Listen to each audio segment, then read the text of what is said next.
रेहान काफ़ी सोच में पड़ गया जब अगले दिन भी समांथा कॉलेज नहीं आई। ऐसी लड़की जो कभी क्लास नहीं मिस करती थी, आज वो लड़की क्लासेस पे क्लासेस छोड़े जा रही है। पूरा दिन कॉलेज में समांथा का इंतज़ार करने के बाद कॉलेज की छुट्टी हो गई। रेहान ने अपनी बाइक उठाई और समांथा के घर की तरफ निकल पड़ा। रेहान भूला नहीं था कि दिवाली वाले दिन उसके डैड ने उसको क्या बोला था, दोबारा इधर आने की बिल्कुल ज़रूरत नहीं है।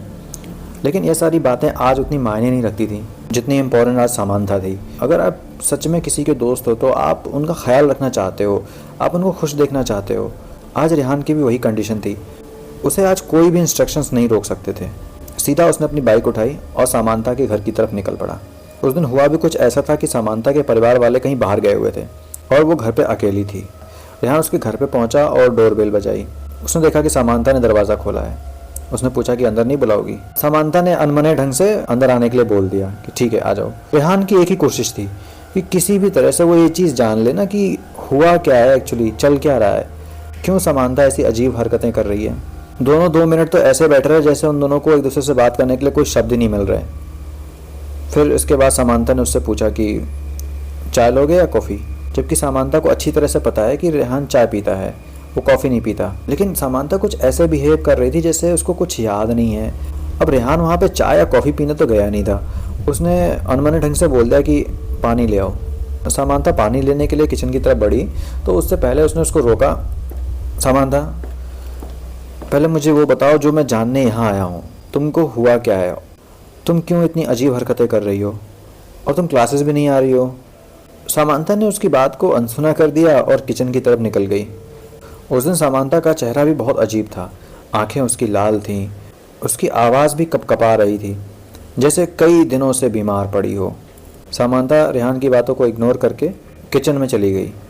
अभी उसे क्या 2 मिनट भी नहीं हुए होंगे कि रेहान के कानों में समांथा की चीखती हुई आवाज़ आई। वो भागकर किचन में गया और वहाँ जो उसने देखा वो बिल्कुल शॉक्ड रह गया। शीशे का गिलास फर्श पर टुकड़ों में बिखरा पड़ा था, पूरी तरह से पानी फैला पड़ा था हर जगह। समांथा वहीं पर गिरी पड़ी थी और कड़ा रही थी। इसने जैसे तैसे समांथा को उठाया और सबसे पहले उसकी खैरियत पूछी कि तुम्हें चोट तो नहीं लगी। समांथा ने अपने पैर की तरफ इशारा किया और बोली कि मेरा पैर। समांथा को पैर में चोट लगी थी। समांथा ने अपने पैर की तरफ इशारा किया। समांथा का पैर लहलुहान था। रेहान ने बोला कि घबराओ मत, मेरे कंधे पे हाथ रखो, और ऐसा बोलते हुए उसे सहारा देते हुए उसको हॉल तक लेकर के आया। सोफे पर बिठाकर कहा, अगर मुझे पता होता कि तुम मुझे पानी पिलाने के चक्कर में अपनी टांग तोड़वा बैठोगी, गॉड प्रॉमिस मैं तुम्हें कभी ना भेजता। अब कुछ बताओ भी, हुआ क्या है। रेहान ने पूरे मन से पूछा जैसे समांथा जवाब दे ही देगी, लेकिन समांथा का कोई जवाब नहीं आया। रेहान ने फिर कोशिश की, पता है तुम्हारे इस अजीब बिहेवियर से मैं तंग आ गया हूँ समांथा, कुछ तो बताओ। तुम तो मेरे लिए पानी लेने गई थी ना, फिर ऐसा क्या हुआ कि तुम फिसल गई। बोलते बोलते रेहान ने उसके पैर को देखा। उसने देखा कि उसके पैर से खून बह रहा था। ये देख के तो रेहान भी घबरा गया। उसका खून रुक ही नहीं रहा था। उसने उसको पूछा कि तुम्हें कहीं शीशा तो नहीं चुभा है, दिखाओ मुझे, मैं पट्टी कर दूंगा। रेहान सोफे से उठकर समांथा के पाँव के पास बैठ गया। समांथा पूरी तरह से डरी हुई थी और जैसे डर के मारे कांप रही हो। रेहान ने फिर पूछने की कोशिश की, सैम क्या हुआ। अब इसके इतनी बार पूछने के बाद समांथा का पहला जो शब्द निकला वह मुझे ले जाएगा अपने साथ। रेहान ने फट से पूछा, कौन। समांथा बोली कि जो हेमंत को ले गया, वो झील का आदमी। समांथा डरी हुई थी। रेहान बोला, देखो सुनो मेरी बात, कोई झील का आदमी नहीं है, इस बारे में सोचना फिजूल है, मत सोचो इस बारे में। लेकिन समांथा अपनी बात से नहीं पलटी। उसने बोला, वो है रेहान, वो रोज़ रात मेरे सपने में मुझे पानी में डुबो डुबो कर मार डालता है। मैं हर रोज़ अपनी मौत को देखती हूँ रेहान, वो मुझे भी हेमंत की तरह मार देगा। समांथा कुछ यूं ही बड़बड़ाती चली गई। रेहान उसको कंट्रोल करने की कोशिश करने लगा। बोला, चुप, एकदम चुप। कहा ना कोई झील का आदमी नहीं है, हेमंत की मौत हार्ट अटैक से हुई थी, ना कि किसी झील वाले आदमी की वजह से। ये सब बाहियात बातें हैं।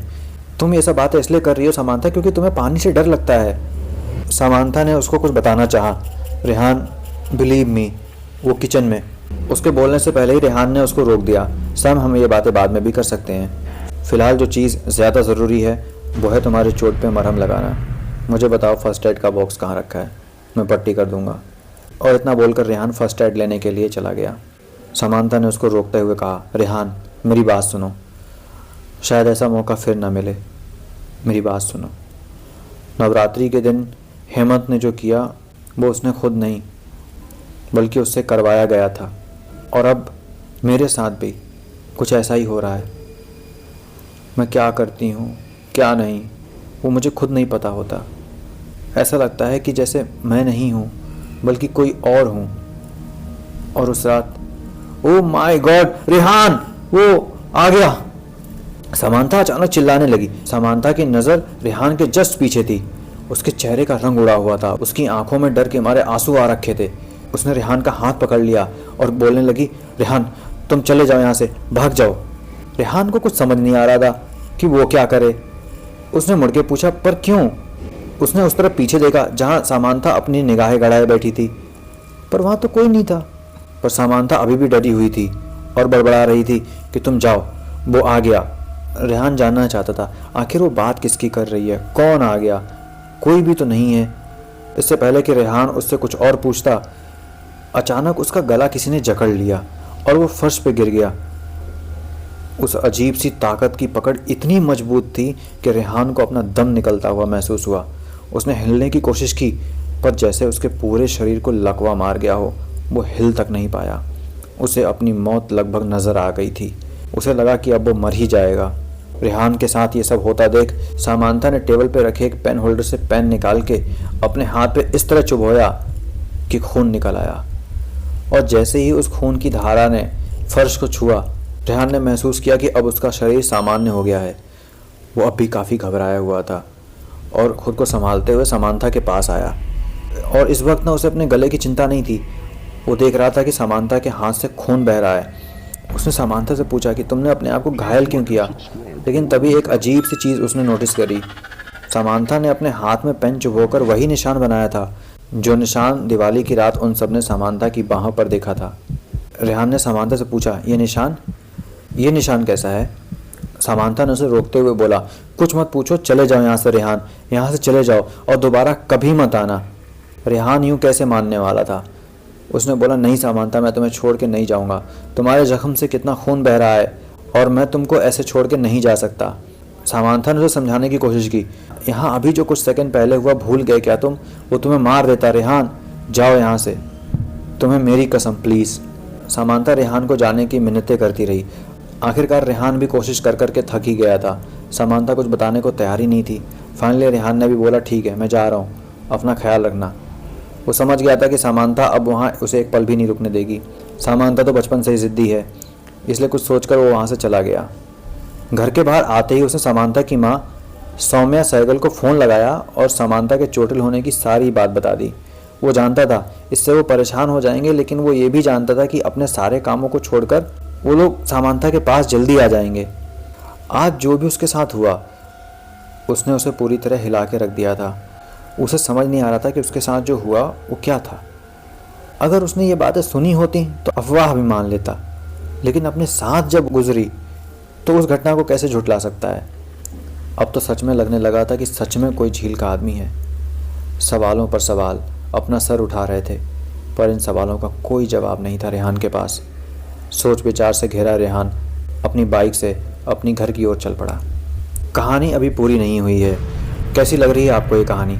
अगर आपको ये कहानी अच्छी लग रही है तो इसे लाइक करके हमें ज़रूर बताएं। आपके लाइक्स और कमेंट से हमें पता लगेगा कि आपको कहानी पसंद आ रही है, तो ज़रूर हम इसका अगला पार्ट भी लेकर आएंगे।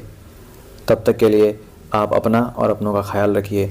अद्भुत चैनल आप सबके मंगलमय होने की कामना करता है। धन्यवाद।